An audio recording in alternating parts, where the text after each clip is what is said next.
Pemirsa, kita bertemu kembali di acara Politik dan Hukum. Pada siang hari ini kita ketemu dengan Ibu Panitia FGD Uji Petik.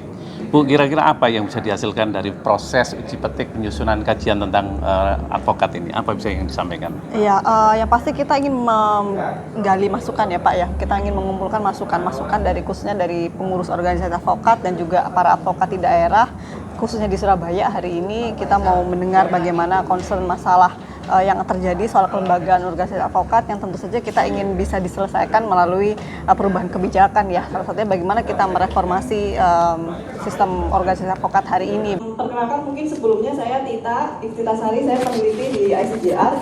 Saya dan tim peneliti di sini ada beberapa yang hadir perwakilan, salah satunya juga dari Persada Universitas Brawijaya. Jadi ICJR bekerjasama dengan Universitas Brawijaya untuk melakukan riset ini mengenai rekomendasi ke depan bagaimana kita memperbaiki kelembagaan organisasi advokat yang ada sekarang.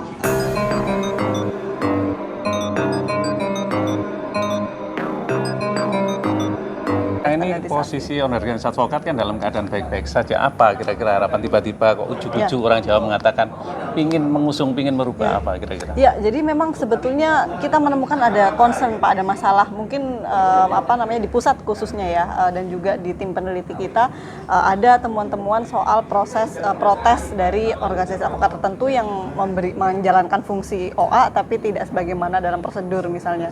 Ada yang tidak sesuai menjalankan ujian profesinya, ada yang langsung meminta uang sejumlah maksudnya itu standarisasi ya? Iya. Jadi kalau Pak Imam selaku dari peserta Prajanusa kira-kira apa yang bisa sampaikan ketika melihat FGD ini Pak Imam? Ya saya sama yang sudah disampaikan tadi tentang multibar dan single bar itu harus jelas dua-duanya. Kalau tentang apa itu akreditasinya untuk itu ya memang baik saja, tetapi bukan yang telah disampaikan tadi Dewan.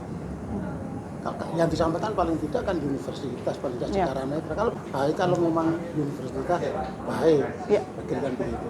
Ya, tapi kalau memang itu semua dewan itu berarti dewan siapa? Bukan ternyata dewan-dewan yang kemarin yang bermasalah belum selesai mendapat lagi. Teman kita dokter dari Unbra ya Pak ya? Brawijaya. Kira-kira apa Pak dalam forum diskusi ini yang bisa disampaikan? Luaran-luaran apa sehingga kok menjadi keresahan tiba-tiba muncul sekonyong-sekonyong ya? Kira-kira apa itu? Kalau sekonyong-konyong tidak. Ini kan kita kan Persada di Pusat Perkembangan Desain Sistem Peradilan Pidana dan juga ICJR. Itu kan tadi makanya di slide ketiga itu ada buku pantau KUHAP. Audit KUHAP, audit terhadap Kitab Undang-Undang Hukum Acara Pidana. Lah kita melihat kita tidak hanya advokasi advokat Pak, tapi juga kejaksaan, kepolisian, pengadilan. Jadi salah satunya kan ada revisi Undang-Undang Kejaksaan. Kita juga mendorong ada revisi Undang-Undang Kepolisian. Intinya agar masyarakat mencari keadilan itu dapat menikmati pelayanan bantuan hukum yang baik dan profesional. Makanya kemudian ketika kita lihat di audit KUHAP itu kan salah satu yang vital kan peran dari penasihat hukum. Ya. Nah, tapi dalam FGD ini urgensinya apa yang ingin dicapai, outputnya, goalnya apa? Outputnya ya pertama standarisasi advokat. Jadi kita pengen advokat yang baik, yang profesional gitu kan. Jadi tidak ada lagi advokat yang misalkan melanggar kode etik bisa pindah-pindah. Ini kan kasihan Pak, mencari keadilan. Jadi ada standar yang sama bagaimana masyarakat itu bisa menikmati penasihat hukum yang profesional. Itu saja sih. Saya dari Persatuan Advokat Indonesia Pradin sebagai lembaga yang tertua. Pendirinya Pak Yahman, pendirinya adalah Buyo Nasution.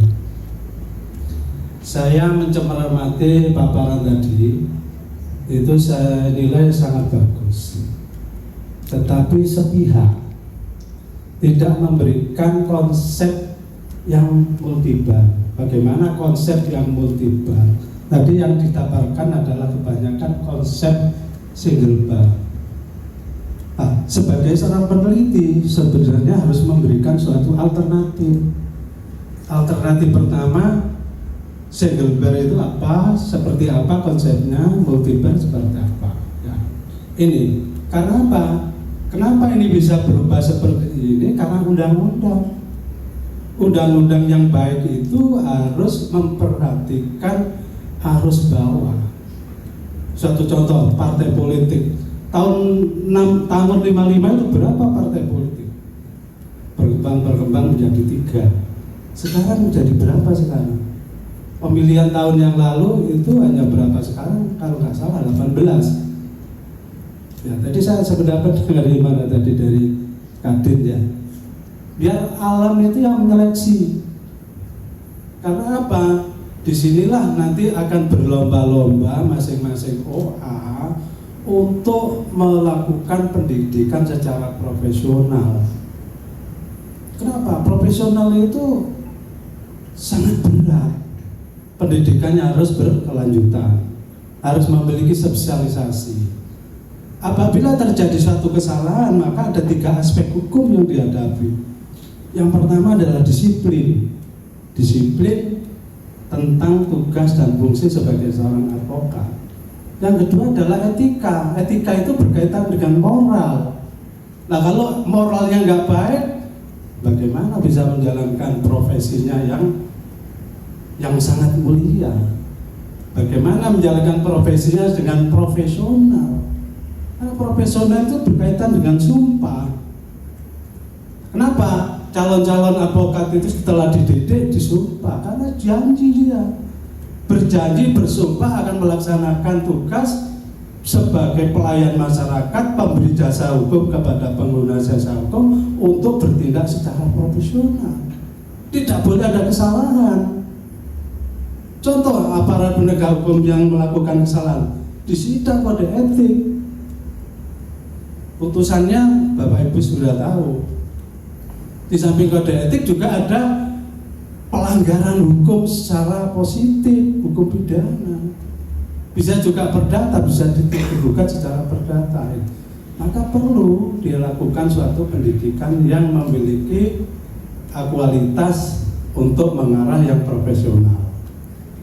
Ini, jadi saya memberi masukan tadi, tolong penelitian sangat bagus tadi, tapi hanya satu yang dimunculkan. Alangkah indahnya kalau 2, sehingga nanti kalau pemerintah DPR ini bisa dibawa ke pemerintah DPR, pemerintah nanti akan mengkaji, meneliti mana kira-kira yang terbaik, apakah single atau multi, kan itu. Ini tadi saya masuk, saran saya ada konsep Pak ya, konsep secara multibar. Karena apa? Kenapa undang-undang advokat bisa pecah ini? Karena apa? Urusan perut Pak. Nah, kalau dikuasai oleh satu orang, yang lain gimana? Ya urusan perut aja kok intinya itu. Yang ingin makan, cari makan melalui satu profesi yang mulia. Ini tolong. Jadi kira-kira masukan saya itu tadi ada masukan-masukan sudah saya berikan di belakang. Kemudian tadi menggarisbawahi tadi ada konsep. Kalau seorang pensiunan, apalagi aparat penegak hukum, penyidik itu mahir Bu, Pak, menguasai segala perundang-undangan, cuman praktek di beracaranya masih kurang. Nah ini perlu pendidikan. Jaksa loh pinter-pinter. Hakim juga memiliki suatu pengalaman hukum yang matang. Lu kok dibatasi 5 tahun? Ini kan membatasi hak hidup seseorang, bertentangan dengan Undang-Undang Dasar 45. Tolong ini diperhatikan konsep ini. Saya mohon konsep ini dievaluasi. Tidak perlu ada batasan. Yang penting memiliki pendidikan proses di salah satu OA yang profesional yang diakui oleh Kementerian Hukum dan HAM. Itu tolong. Jadi jangan ada kesan membatasi hak hidup masyarakat, orang yang ingin mengabdikan kepada masyarakat. Oke, dulu mengabdi kepada aparat penegak hukum. Setelah pensiun kan memanfaatkan sisa hidupnya, ilmu yang diperoleh ini dimanfaatkan untuk membantu masyarakat. Pengabdiannya kepada masyarakat, bukan kepada negara tadi, kembali kepada masyarakat. Ini tolong. Jadi kesannya kok membatasi hak orang untuk mengabdi pada masyarakat, kan terjadi secara tidak langsung bisa dikatakan pelanggaran hak asasi manusia. Jadi tolong itu aja masukan saya. Terima kasih. Wassalamualaikum warahmatullahi wabarakatuh. Salam. Terima kasih Pak Yohan tadi catatan dan juga masukannya. Terima kasih waktunya. Saya Zamroni, perwakilan dari IKADIN Surabaya. Mencermati apa yang disampaikan oleh rekan-rekan tadi, saya kira ada beberapa hal yang memang perlu kita diskusikan.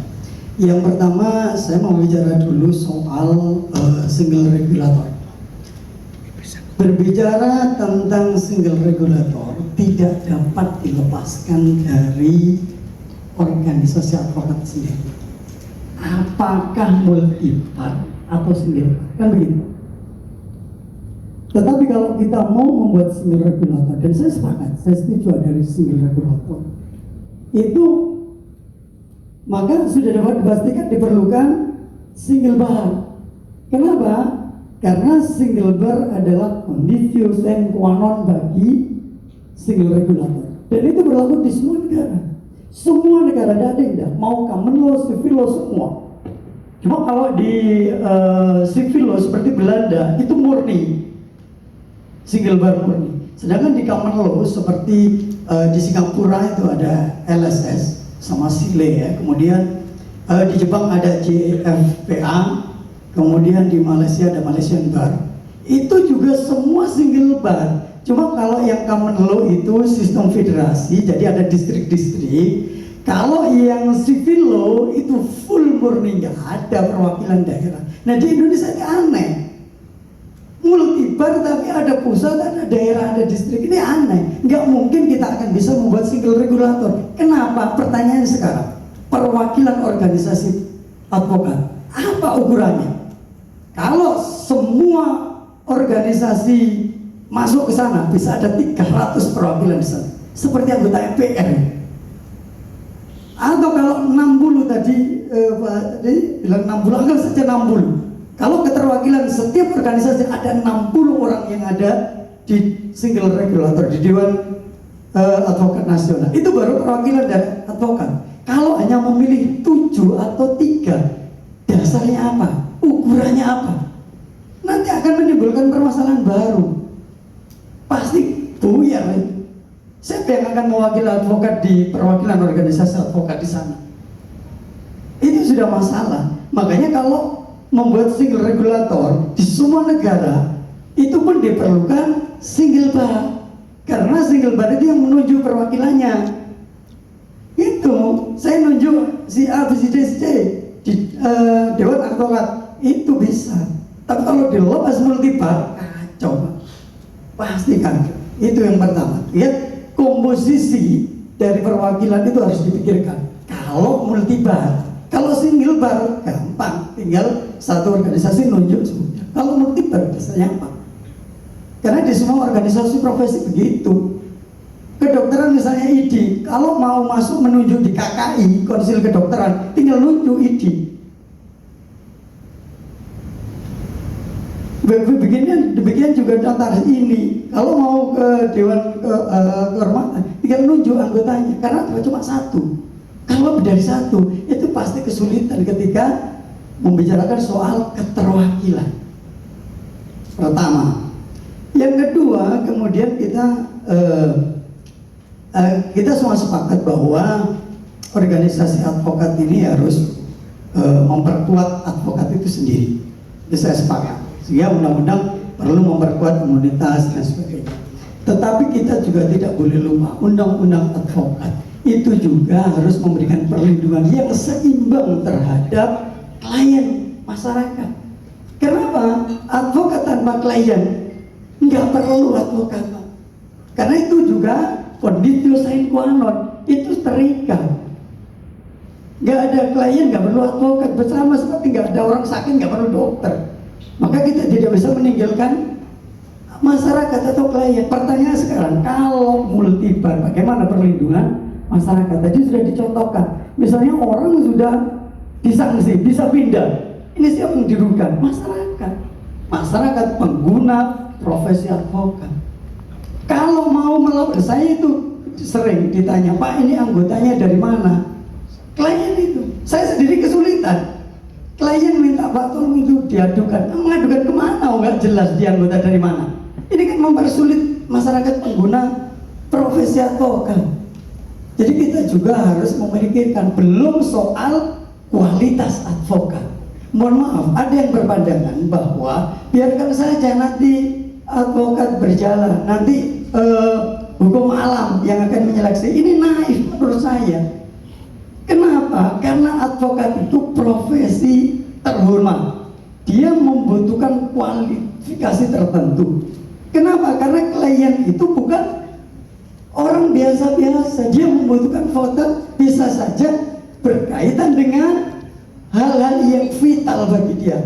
Misalnya dia punya rumah satu-satunya, karena ditangani oleh advokat yang tidak profesional, hilang itu rumahnya. Bagaimana ini? Jangan hanya memikirkan kita, pikir masyarakat. Kalau dia mendapatkan advokat yang tidak berkualitas, belum lagi ketika misalnya dia mendampingi orang, karena tidak bisa mendampingi sampai kliennya kemudian dihukum mati misalnya, lu nyawa lu. Maka kualitas sangat penting. Bagaimana meningkatkan kualitas? Ya tentu saja harus standar yang jelas. Bagaimana punya standar yang jelas? Profesinya harus punya organisasi yang satu. Itu kunci. Ini konditio sine qua non. Saya kira itu. Terima kasih. Nanti saya juga dari IKADIN ada masukan sudah tertulis, nanti bisa saya sampaikan. Terima kasih waktunya. Dari rekomendasi ini sangat bagus sekali, dan saya pelajari semua dari makalah atau tornya yang sudah disajikan. Jadi kajiannya sangat edukasi ya, gitu. Dimana saya lihat metodologi yang dipakai itu adalah sosiologikal. Jadi kalau kita berbicara satu hal tentang hak atributif dari advokat yang dicantumkan, advokat mempunyai atributif secara konstitutif diatur di Undang-Undang Dasar kita, bahwa di pasal 28 itu kita mempunyai kebebasan berserikat dan berkumpul dan mempunyai perlindungan hukum ya, dijamin perlindungan hukum. Dan secara atributif diatur dalam Undang-Undang Advokat ini sudah jelas.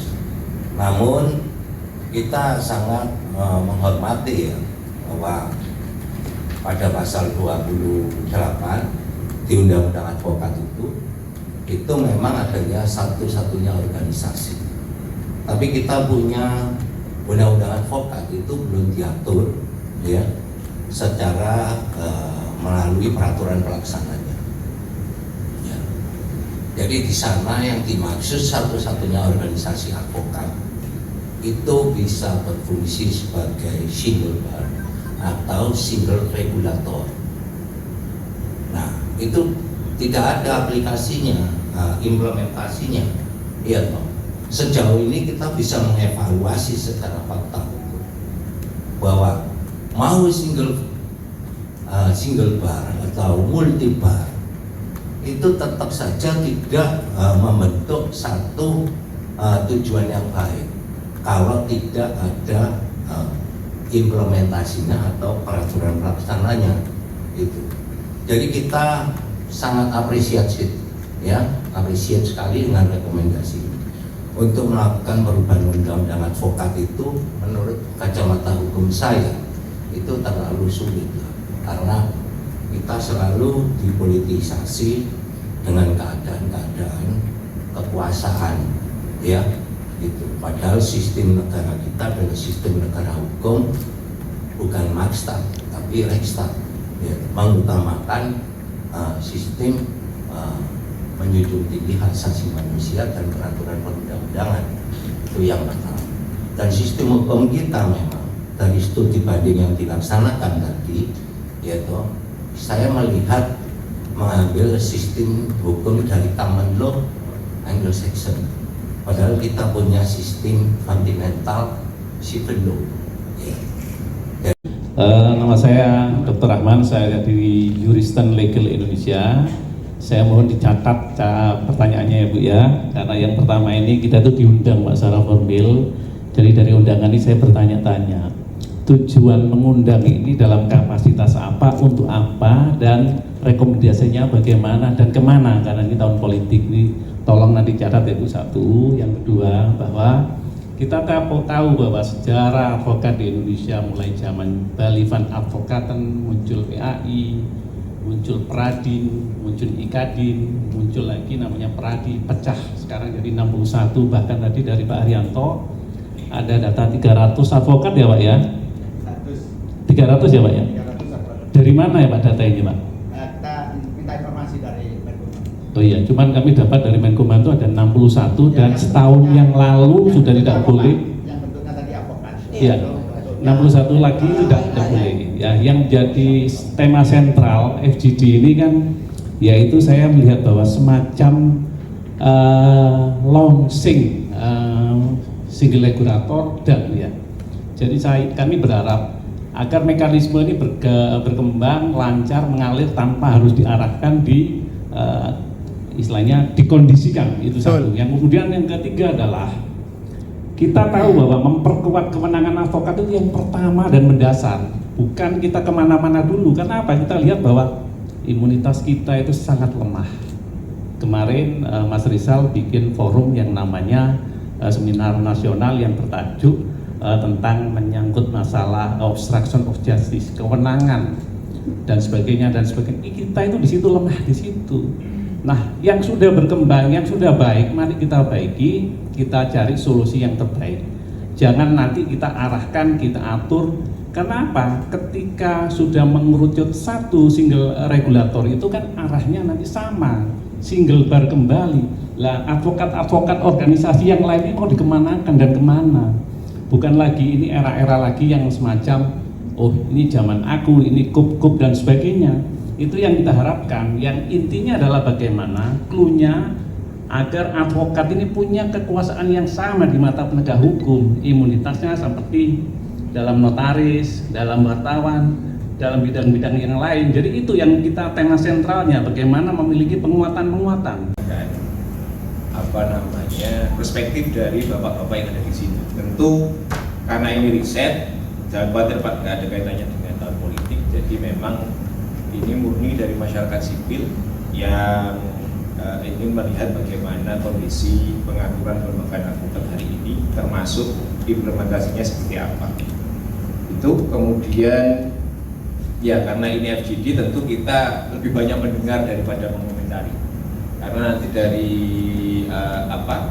harapannya selain tertulis, selain menyampaikan secara langsung, ada juga dokumen tertulis yang sudah kami siapkan formnya yang nanti juga bisa kita pelajari agar bisa merumuskan pengaturan kelembagaan advokat yang lebih baik. Entah itu nanti ada tadi usulan peraturan pemerintah atau revisi undang-undang advokat atau memang benar-benar undang-undang advokat yang baru, nanti kan tentu kami sebagai peneliti juga tidak bisa memutuskan itu. Tentu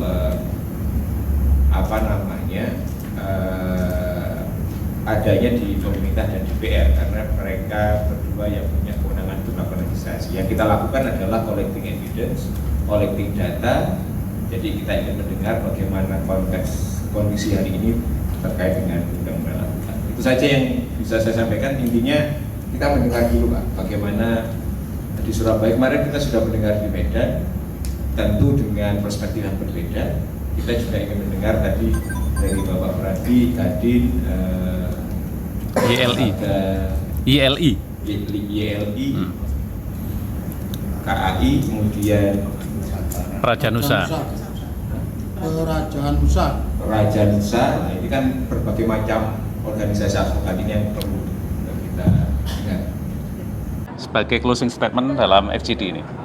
Ya tentu kita berterima kasih sekali dengan para advokat yang sudah hadir, para akademisi yang sudah hadir dan memberikan masukan komentar terhadap perbaikan kelembagaan advokat di Indonesia. Kita berharap semoga kita sama-sama tadi ya mengesampingkan dulu kepentingan-kepentingan yang ada di berbagai organisasi. Kita tahu kita juga karena ada berbeda kepentingan, tapi yang kita ambil adalah kita punya satu visi yang sama, kita mau profesi advokat itu sebagai profesi Officium yang nobile. ya, sebagai yang punya standar kompetensi yang tinggi ya, sebagai officium nobile yang semoga itu juga merata gitu ya ke seluruh advokat seluruh Indonesia, terlepas dari berbagai organisasi advokat apapun begitu. Ya, pemirsa, demikian paparan diskusi kita dalam HGD. Semoga ke depan marwah dunia profesi advokat mampu menegakkan keadilan dan memberikan tempat di posisi yang terbaik. Sekian, terima kasih. Salam juang, fiat justisia, warahmatullahi wabarakatuh. Terima kasih, Pak.